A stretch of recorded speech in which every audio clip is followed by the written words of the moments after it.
Magandang araw ho sa inyong lahat mga kapatid. Pag-usapan natin saglit, eto hong bata ni Senator Bato de la Rosa. Nalala niyo yung sa Senate noon na nag-hearing-hearing sila about EJK wherein he's not supposed to be there to participate kasi nga po isa siya sa mga iniimbestigahan din. Now, recently ay na-cite in contempt etong si Colonel Grijaldo ng Kongreso. Nandun ako nun sa Quadcom na cite in contempt siya kasi akalain nyo lahat na po, apat na ng patawag mula nun, pinapatawag sa kanya, hindi niya po sinisipot. And they found out na meron pong nagpuntang doktor doon, nagsasabi, pero hindi po yung doktor na yon ang kanyang attending physician. So representative siya ng PNP General Hospital. At ang sabi nga ron, kung di ako nagkakamali, ay eto hong si Grijaldo ay naoperahan daw po sa kanyang balikat. Ako pinaghihinalaan ko na peke ang kanyang operasyon. It's just maybe as an excuse para hindi po siya mapaharap doon. So, nagkaroon ho kasi roon may mga tinanong nila yung doktor, cross exam nila, na kung yan ba na operasyong yan, sa balikat, that renders Grijaldo unable to show up before the Congress? Sabi nila, hindi naman. And then merong isang kongresista na nagkaroon din pala ng operasyon. Yung isa nga matindi. Kasi si Pampanga representative yun, si Dong Gonzales, tuhod ang kanyang operasyon. Pero pinaglakad na siya, pinagbisikleta na siya kaagad ng kanyang doktor. Hindi po tumagal ng buwan. At ito, balikat lang. Na hindi nga po namutla. 'Di ba? Hindi nga man lang nangayayat. Pero bakit hindi makasipot, 'di ba? Correct, mukhang medical tape lang yung nakadikit eh. Now, baka kukulang ng ng advanced questionnaire. Ngayon ho, nung na-cite in contempt, nakulong na, kinuha na po siya. Yan sabi ko noon nung nag-content ako, sabi ko, so what will happen today is he will be extracted from the PNP GH at dadalhin po yan dyan sa Kongreso. At noon pa palang 14 na andun na siya sa Kongreso. Now, eto, sabi ni Bato de la Rosa ron, Colonel Grijaldo, I would like to thank you for your courage in exposing these lawmakers. If you have observed the way they are treating policemen in the Quadcom, it is very hard. Para bang you are being deprived of your right to explain yourself. Lalong-lalo na kapag tinuturuan ka na, ito ang sasabihin mo. That is very inappropriate for a lawmaker. Nax, banat ni Bato de la Rosa. Ito ho kasing testimonya ni Grijaldo na dumamage sa reputation or integrity ng Quadcom, lalo na kay Dan Fernandez. 2024 at 9:30 a.m. I, together with other invited PNP personnel, attended the joint hearing in the House of Representatives. After I answered questions related to extrajudicial killings and the reward system, I was approached by a security personnel while I was seated in one of the witnesses during the hearing. The said person told me that I was summoned by Congressman Dan Fernandez. I went out of the room with the security personnel. When we were outside, he told me to go to the left corridor and proceed straight to the end room. While walking, I saw other witnesses who were standing in the corridor, including my classmate, Major Portalesa, and Captain Anova, who was wearing a PNP uniform, and the latter acknowledged me by saluting. When I entered the room, I saw two lawyers of Police Colonel Garma standing inside the room. One of the lawyers approached me and then asked me, what? Ano talaga to eh, throughout that moment, in time niya, puro talaga basa yan si Grijaldo. We are going to talk about. I said, I do not know. After a while, Kong Dan Fernandez entered the room and he asked me to sit beside him on his right side. And then Kong Abante entered the room, sat far end of the chair on the right. One of the lawyers of Police Karma stood near at my back.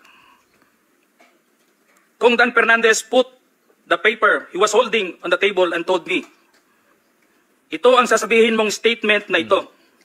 While pointing on the paragraph on the paper, ito ang supplemental affidavit ni Colonel Garma. Sabihin mo, alam mo ang reward system. I-confirm mo lang. Kong Dan told me to read the said affidavit. However, I asked the copy of affidavit he was showing to me to read it. He did not give it to me. So, pinakita daw sa kanya yung statement, yung supplemental statement ni Colonel Garma.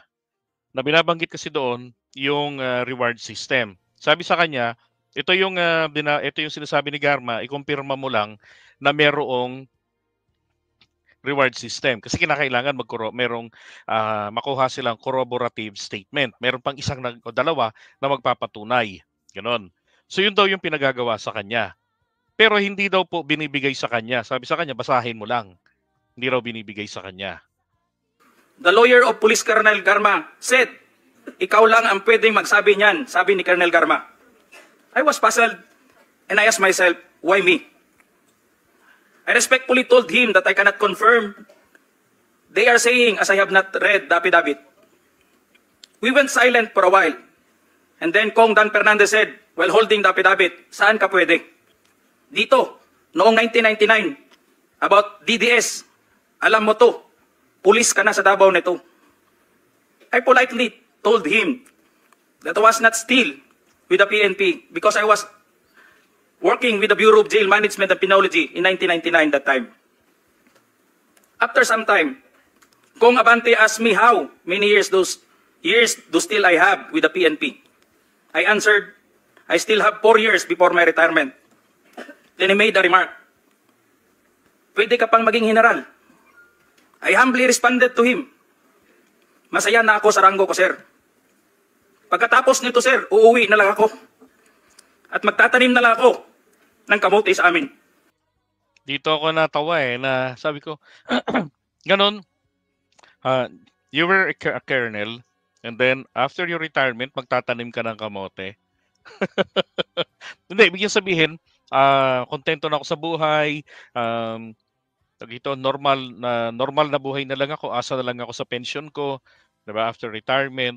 Sabi ko, parang kalokohan naman ito to say that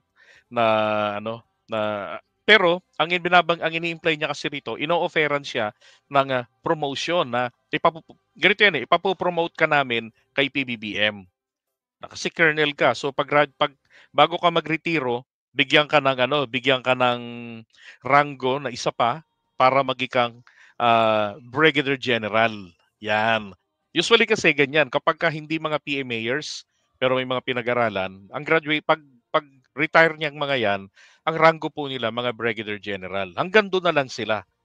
Mga PMAers lang naman yung maakyat ng mga PNPA, maakyat ng 4-star, 3 stars, 2 stars sila. Pero yung mga may aral, galing sa ibang mga eskwelahan, hanggang lang sila, brigadier general. At syempre, pag brigadier general ka, mas malaki yung sahod mo hanggat nasa active duty ka pa, at pati yung iyong pensyon lalaki rin. Yun. So sinisilaw daw siya ng ganon. Tinanggihan niya. Buti naman. Kaya lang ho, ano man yung kanyang sinabi rito, kailangan niya ho kasi itong panindigan. Di ba?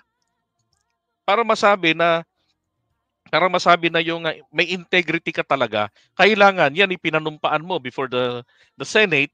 So para hindi masabi na ikaw ay marites lamang, lalot na isa kang police colonel, di ba? Natural, expect the worst, babalikan ka ng mga tao na inatake mo diyan sa Senado.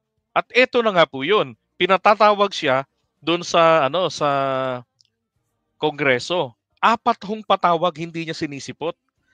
Tapos itong pinakahuli, Diyos ko, naoperahan daw po. Ayos The cordial conversation between us continued. And I felt that they wanted me to convince me to do what they wanted me to do. Then Kong Abante asked me where I serve as a chief of police. To which shout out kay Meteor. Welcome po sa ating channel. I answered, Mandaluyong City Police Station, sir. Kung Abante then persuaded me by saying, ikaw naman, Colonel, ganito na lang. Alangan namang walang insidente o pangyayari sa panahon na yon.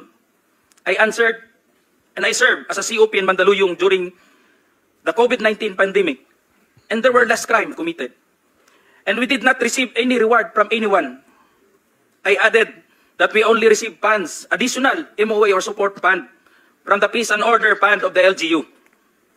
I then respectfully told Kong Dan Fernandez that anybody can debunk my statement if I confirm the testimony of Colonel Garma about the DDS in 1999, since I was not a member of PNP at the time.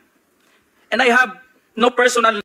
Diba? Alam nyo yung mga taga-Quadcom, kung bakit po yung mga yan, nai-insist nila na nagsisinungaling yung tao. Kasi ho, maaga pa yan, nagpa-research na yan, nagpa-investigate na yung mga yan.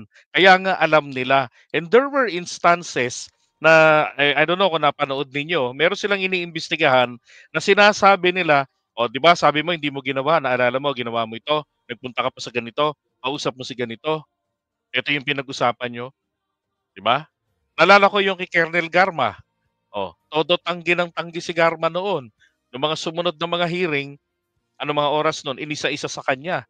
At doon nga siya nagugulat.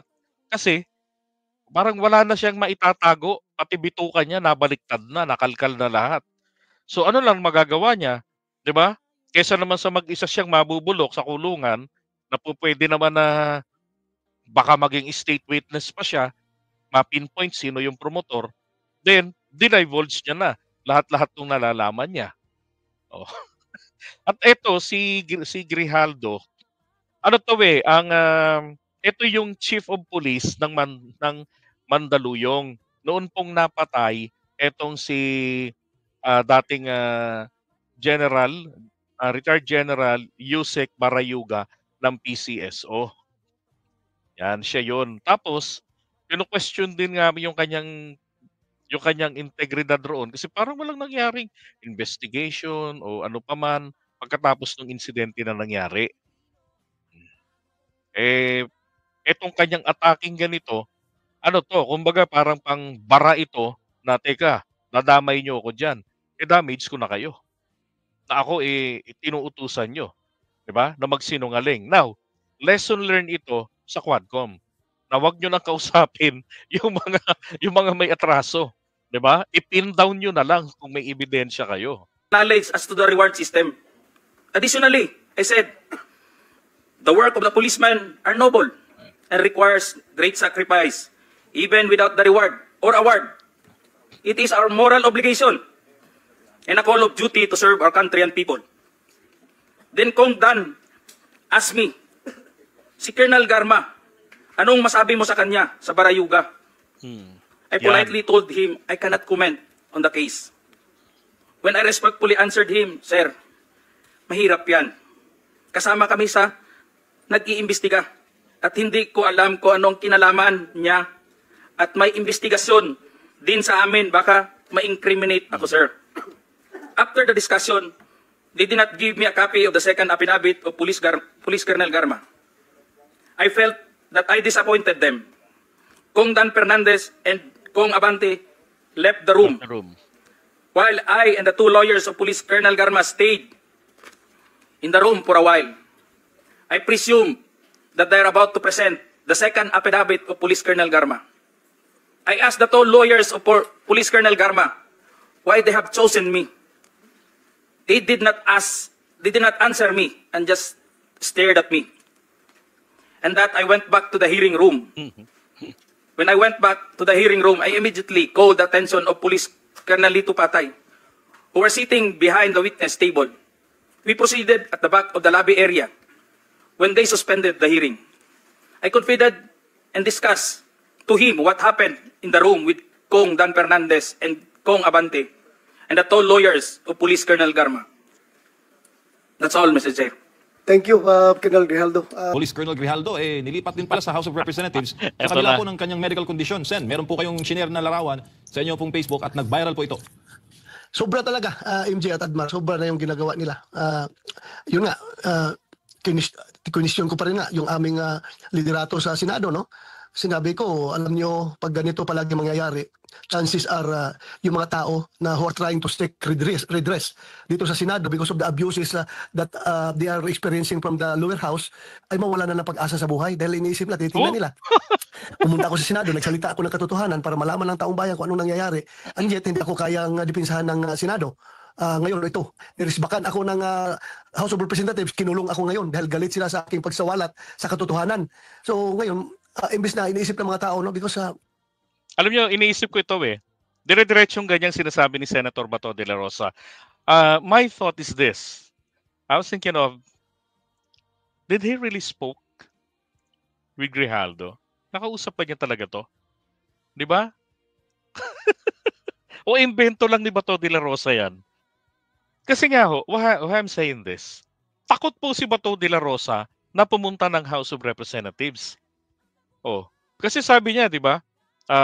Ngayon nakakulong ako dito, ikinulong ako dito sa House of Representatives. Di ba? O nakausap ba niya ito sa cellphone? Alam niyo, imbis na nagngangaw ng ganyan si Bato de la Rosa, di ba? Parang babae. Bakit hindi niya hinaharap? Pare-pareho sila ni Sara eh. Mahiya na nga sila, di ba? Si Duterte bumigay na, napilitan ng humarap. Oh, di ba? Takot alam niyo si Digong, kaya po napilitang humarap yun dyan. Kasi ang last option sa kanya, ipapa-aresto na yon. So ang nakakatakot dito, baka mamaya, ang dadampot sa kanya, eto hong si General Torre. Baka puntahan siya sa lahat ng kanyang mga bahay. Makikita ng buong mundo ang iba't ibang mga bahay, iba't ibang mga properties niya. Di ba? Baka biglang bakura ng mga pulis. Mapapahiya. So, ginawa na lang, no choice but to show up. Eto si Bato de la Rosa, ayaw pang gawin yun.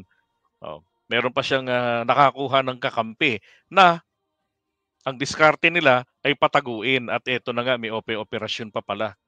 talagang kahit na yung aming mga predecessor sa Senado at saka kami ngayon at ang taong bayan, they are hoping and they are claiming that the Senate is the last bastion of democracy. The Senate is the last bastion of democracy.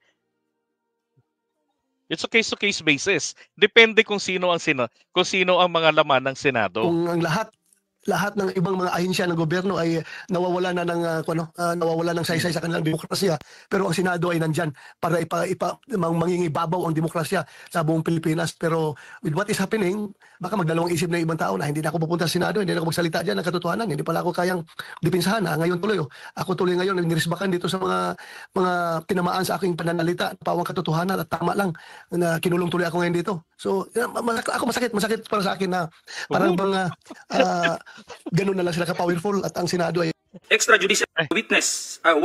yung kanyang operation wounds, no, na dumudugo pa, open wound, Dumudugo pa, open wound ha. ay mabigyan ng medical attention. Ang ginawa talagang pinaparana sa kanya yung gaano ka-ruthless. Di ba? Dapat pinapaliwanag rito ni Senator Bato de la Rosa. What happened kung ito po ay bagong operasyon lamang, di ba? What happened to Colonel Grijaldo prior to the fourth invitation na hindi niya inatinan? Oh, 'di ba? At saka ito, sinong maniniwala? Sabi nga ni Carclea, that kind of surgery is usually done on an outpatient basis. 'Di ba? Pag sinabi nating outpatient, pagkatastas, tanggal, na dapat tanggalin doon, tapos sarado. Zipper. Pagka-zipper ng sugat, uwi. Pagaling ka sa bahay. Kaya nga nung tinanong doon sa Quadcom, yung doktor at yung iba pa mga naroon na may alam dyan sa mga medical procedure, sinasabi nila, that kind of operation, hindi kinakailangan ng confinement o ng hospitalization. Tapos sinasabi ni Bato de la Rosa, kawawang-kawawa, na yung kanyang operasyon, it's an open wound. Gago ba kayo? Tanga ba mga doktor? Paano ma-open wound yan? Ano yun? Pagkahiwa, papalangawan? Siyempre pagkatapos ng procedure, kung totoong nangyari yun. Di ba? Ako nga, nagdududa kung totoong nangyari. Kasi ito lang ho ang ipinost ni Bato de la Rosa. Now, ito ang punto ko rito eh. Why I'm questioning this? If you want to make the people believe, 'di ba? You know naman that you cannot please everybody. Ako, you cannot please me na ganun-ganun lamang, 'di ba? Siyempre ganun din ang ibang tao, lalo na yung kontra sa inyo, bato. 'Di ba? Papakitaan mo kami ng merong surgical tape lang, yung ganito, putragis yung ang kapatid ko na nadisgrasya sa motorsiklo. Yung kapatid niya, ay yung asawa niya na naputulan ng daliri ng hinlalaki sa paa. Hintuturo sa paa. Dahil nasabit sa plate number pagkabangga, di ba yung plinay kong video? So, umangat. No? Umikot sa ere, na tastas ito. Balat na lang ang nakalaylay. Pinutol yun. Oh. Alam nyo, ang daliri lang yun ha. Diyos ko po, buong paa. Ay, yung ganito pala, tinahiri, napunit din. Oh. Buong paa ho, nakabalot. Tapos merong mga marka, kailan pa yon? Sabado, anong araw ngayon? Wednesday. No? At nandun ako sa kanila kagabi. Merong marka pa nga ho ng ng betadine. Ito, ang linis-linis. Kaya nga nung makita ko to, sabi ko, puti pala ni Grijaldo. Oh. Ayan oh, 'di ba? Lakihan pa natin, oh. Asan ang marka diyan? Kaya sabi ko, mukhang peke yung operasyon na to. At saka hindi ka dapat magpapakita ng ganyang harap lang. 'Di ba? Papapicturean mo 'yan, patelikuran. Oh. Tapos papakita kayo ng medical proof, 'di ba? Na sinasabi ng doktor that you had undergone this procedure. Na nagkaroon ka ng ganyang operasyon, no. 'Di ba? At dapat nakalagay doon yung excuse letter niya na prinisinta, dapat nakasulat doon na dahil dito sa kanyang operasyon ay hindi siya makakasipot sa mga pagdinig o sa pagdinig, hindi siya makakabiyahe. Oh, at delikado baka magkahiwa-hiwala yung balikat. Wala pong ganun eh. Ano to? Another puncher ni Bato de la Rosa? Surgical tape naman ngayon ang gamit. Surgical tape nga ba talaga to? O baka ito po ano lang, yung masking tape lang.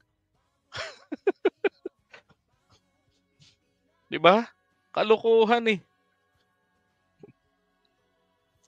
Ay nako, Bato de la Rosa.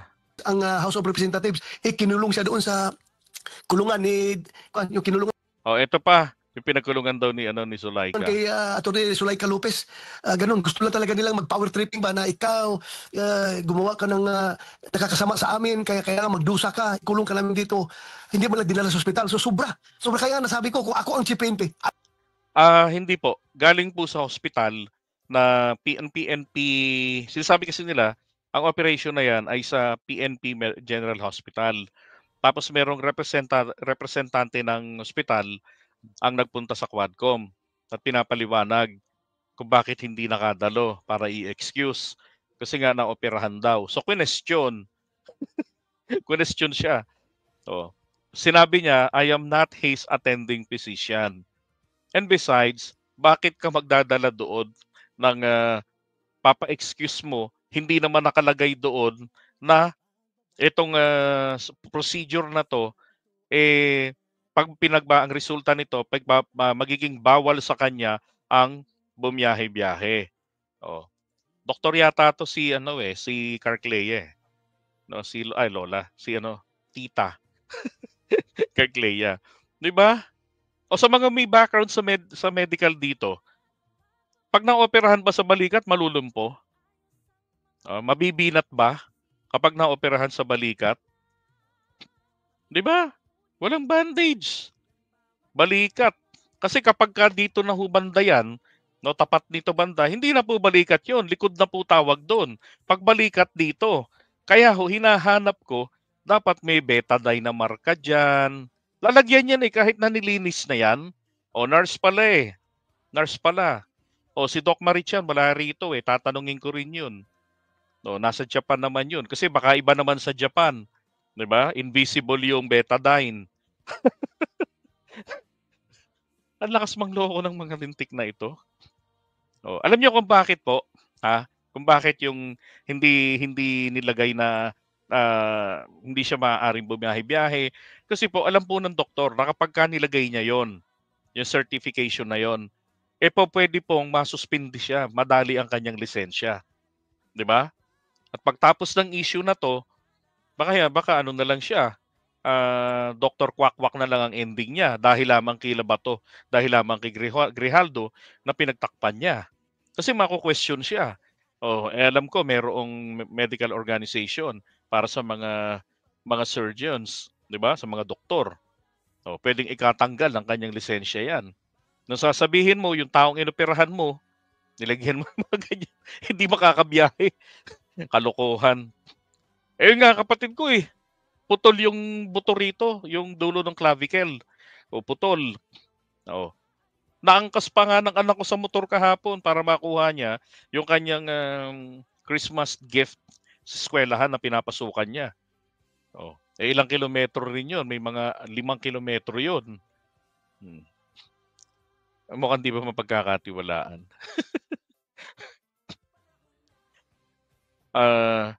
Itong mga allegedly involved sa EJK, all of a sudden, napaka-sensitive sa human rights. Yun nga eh. I will never allow any of my men to experience this kind of maltreatment, this kind of injustice na ginagawa nila ngayon sa isang police colonel. Paano na lang ang ordinaryong tao? Kung itong police colonel ay ginagano nila, binababoy nila, paano lang yung ordinaryong tao? Sipin mo sabi niya, kung ako ang PNP chief, hindi ko paparanas yung ganyan. Diba? Papaano kung nagawa daw diyan, papaano na lang daw ordinaryong tao? Alam niyo, that is a fallacy, yung ganyang klaseng argumento. Bakit po naging fallacy yan? Unang-una, bakit naman gaganunin ng Quadcom ang ordinaryong tao? 'Di ba? Hindi naman yung ordinaryong tao ang subject dito eh. Kung hindi kayo ng mga involved sa extrajudicial surveillance ni Duterte sa EJK. Hindi ang ordinaryong tao. Ano kala nyo sa mga kongresista? This is the picture that Bato de la Rosa is trying to picture, to paint sa isipan natin. Na itong mga kongresista ng Quadcom na bumubuo dyan sa pamumuno ng mga committee chairman, at syempre nito ni Martin Romualdez, ay magdiktador, maghari-harian sa bansa natin.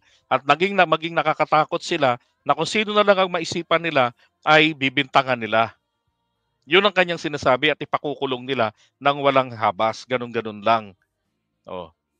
Putragis, 4 na patawag, hindi sinisipot ni Grijaldo. Kung ano ang itsura niya po noong October 28, which I believe, yan yung petsa ng kanyang paglitaw dun sa Kongreso, sa Senado. Wala hong pinagkaiba. Hindi man lamang po nangayayat. Ayan 'di ba? Pumuti pa nga eh.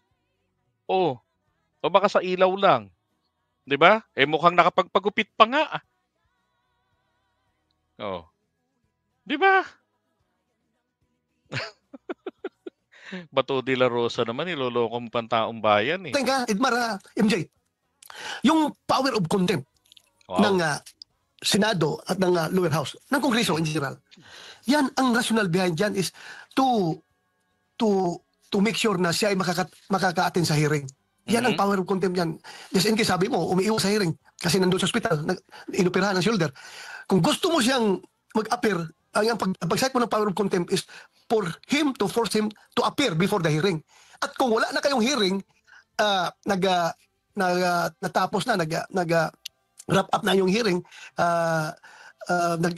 terminated ang yung hearing, like what they have said, tapos na yung last hearing na nila yun, ano pang purpose para kunin mo yung tao sa ospital at dalhin sa House of Representatives? Para lang... Okay, correction. Nung nandun po ako, Laitera and I, we were talking, ito na kaya yung huling hearing nila? Hindi po yan ang huling hearing nila. May continuation po ang hearing nila ng Quadcom. Kasi sinasabi ni Bato de la Rosa kasi magki-Christmas break. Okay? At totoo naman po, I just checked the House of Representatives schedules. Wala po silang schedule for any further hearing within December. Okay? Last na yung nakaraan. Pero, under the rule, hanggat hindi natatapos ang kanilang pagdinig, pwede kang iditine. And that is what is happening now dito kay Colonel Grijaldo. Doon siya sa Kongreso magki-Christmas. Mainam pa sana kung sumipot sana siya, 'di ba? At then pinakiusapan niya na, Your Honor, sisipot na pa ako palagi. O, di ba? Paninindigan ko yung sinabi ko. But please, wag niyo na akong pakulong. I want to spend my Christmas with my family. O, kagaya yung kay Wilkins Villanueva, di ba? O, pwede nga yun na hindi na po nila ikulong yun pagkatapos ng Christmas season O, pero under the record, he was cited in contempt. Di ba?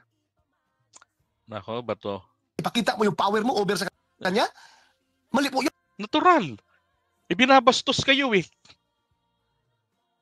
Palibasa kasi si Bato de la Rosa kapag kakampi niya kahit bastusin siya, 'di ba? Sa harap-harapan nga niya nagsisinungaling noon sa Senado etong si Morales. Oh. Sa kanya, binababayaan niya lang na magsinungaling doon. Sigaw-sigawan pa nga siya ni Morales Tiklop lang si Bato de la Rosa doon. Nagmukhangang hearing ni Morales 'yun At etong si Bato de la Rosa moderator lang. Dahil ang Kongreso po ay walang power, hindi kami korte na magpataw ng punishment. Ang ginagawa lang ngayon kay Grijaldo is punishment yun. Punishment yun. In his interpretation, punishment yon. Pero yung sinabi nga niya na ang purpose po ng cite in contempt is to ensure the availability of the person for the next hearing. Di ba? Kasi nga takas ng takas. O kumbaga sa kulungan, pag yung taong akusado na pwede namang mag-bail, for example, yung nahuli na lalaki doon sa EDSA, yung DDS, di ba? Ang BP22 po, pinapayagan mag-bail, pero pwedeng hindi pagbigyan ng bail at ikulong habang nililitis ang kaso if the person is a flight risk. Okay? Ganon. Halimbawa, bibigyan ng bail, o sige, 50 million pesos. Pagbibigyan ka ng bail, ayaw mo. Anong gagawin mo sa 50 million? Ba't ayaw mo mag-bail? O sige, walang piyansa, kulong ka. Pwede yun.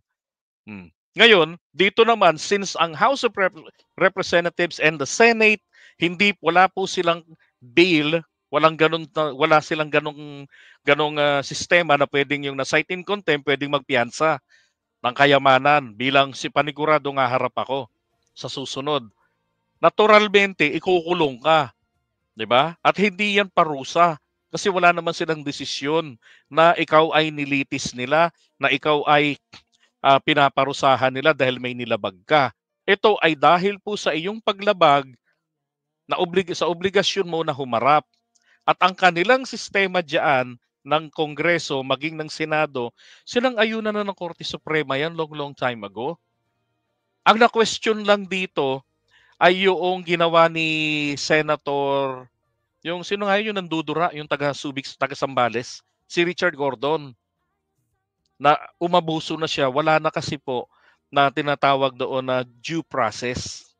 Walang mga sapat na mga patawag, di ba? Basta't isinite in contempt na lang niya dahil hindi niya nakita doon. Hindi niya sinunod yung mga proseso ng series ng mga pagpapatawag doon sa magkakapatid.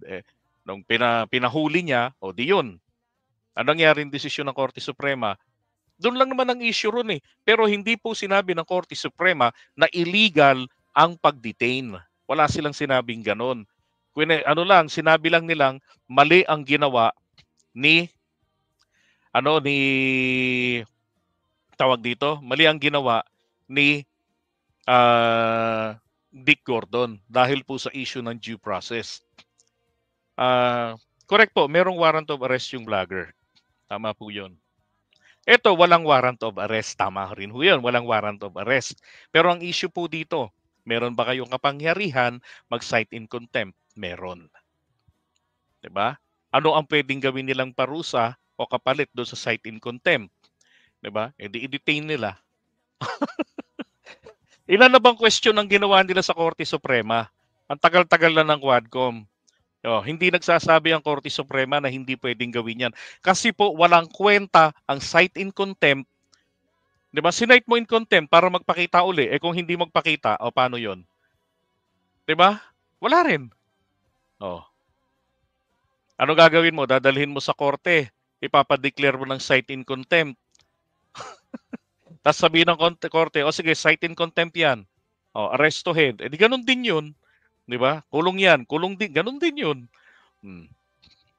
Sa kanyang sinasabi na hindi maganda na napasama daw yung napasama yung imahe ng Quadcom. Punishment yung ginagawa nila, hindi yun yung to compel his presence during the hearing. Dahil wala nang hearing. Tapos na, nag-terminate na yung kailangang investigation. Ang rule of thumb nga dyan, if kung meron kang kinontempt, then tapos na yung hearing mo, nag-close ka na, nag-terminate ka na, by all means, i-release mo yung mga pinagkukontempt mo. Alam niyo, hindi naman Bobo Bato de la Rosa yung mga kongresista natin eh. Alam nila yun eh. Pinag-uusapan nga, pinagtatalunan nga lagi yan eh. Hanggang kailan yung pagditine, di ba? So they have option na up to 30 days, pero meron pa silang option na hanggat hindi natatapos o natiterminate ang kanilang ginagawang investigation. At ang Korte Suprema, hindi ho po pwedeng pagbawalan yan. Bakit? Sapagkat yan po ay constitutional duty ng mga kongresista. Meron silang karapatan na gawin yan. In aid of legislation yan eh. Oh. At para masiguro nila na makukuha nila yung information na kailangan nila, kailangan nilang masiguro din yung presensya ng tao. At kung sinisira ang integrity nila, di ba? Papaano sila pagtitiwalaan ng taong bayan, di ba? Na hindi nila nagamot, na-counter yung pagsira sa integrity nila. So paano pagtitiwalaan ng taong bayan yung batas na kanilang ginawa? Kaya kailangan ng Kongresong i-cross-exam etong si Grijaldo. At yun ang gusto nilang gawin. Mapapahiya ba si Grijaldo? Definitely yes. Di ba? Anong dapat gawin ni Grijaldo? Di panindigan yung kanyang sinasabi. Sabihin niya lang, this is what I found eh. This is what I felt when I was there. Nangyari naman yun. Sinabi naman ni Dan Fernandez, yes, kinausap nila ako. O, di ba? Wala akong problema kung tutuusin dun eh. Di ba? Yun yung naramdaman ni, for example, I'm Grijaldo, sasabihin ko, sige, Your Honor, sandito po ako. Yung sinabi ko sa Senado, pinaninindigan ko po sa Kongreso ngayon na yan po ay sinabi ko. Oh, tatanungin, ba't mo sinabi yung ganito, ganyan, ganyan? Yun po yung naramdaman ko eh. Nung kinausap niyo ko. Hindi niyo naman tinanggi na kinausap niyo ko. Oh, sa akin, yun ang naramdaman ko. Di ba tama po? Ganun lang kasimple yun. As simple as that. Pero pinalalaki nila Bato de la Rosa. Binabanggit pa yung pinaglagyan kay Zulaika. Why he has to mention that? Na doon nilagay si Zulaika? Alam ko sa kulungan po, merong babae, merong lalaki eh. Oh. Ibig sabihin si Bato de la Rosa lang ang natitira doon. Ay si Grijaldo lang ang natitira, nilagay pa sa pambabae. Wow ha. So ginagawa po nila rito mangyari. Gusto nila ay another people power na naman baka doon. Hello. Papuntahin niyo muna si Sara. Padalawin niyo muna si Sara Duterte kay Grijaldo. Okay? Tapos manawagan kayo uli ng people power. Oh my God, Bato de la Rosa. Sabi niya, kumbaga patunayan niya yung sinabi niya noon. Walang eme-eme Grijaldo, umatin ka na lang, 'di ba? Saka magpaliwanag. Ngayon talaga sigurado siyang makaka-attend. Alright, good morning Sir JDB, watching you all your vlog, either live or video. Merry Christmas to you. And to you too po, ma'am. Ma'am or sir, maraming salamat. Ang kasamaan hindi mananaig sa kabutihan. Ay, that's correct po. Totoo po 'yan. Sabi ni Romeo Barcibal, marunong ka pa sa Quadcom ba to? Kung committee chairman ka sa Senate, doon ka na lang. 'Di ba? Pinapupunta nga siya, ayaw niyang pumunta eh. Ay nako, so iwan muna natin 'to si Bato.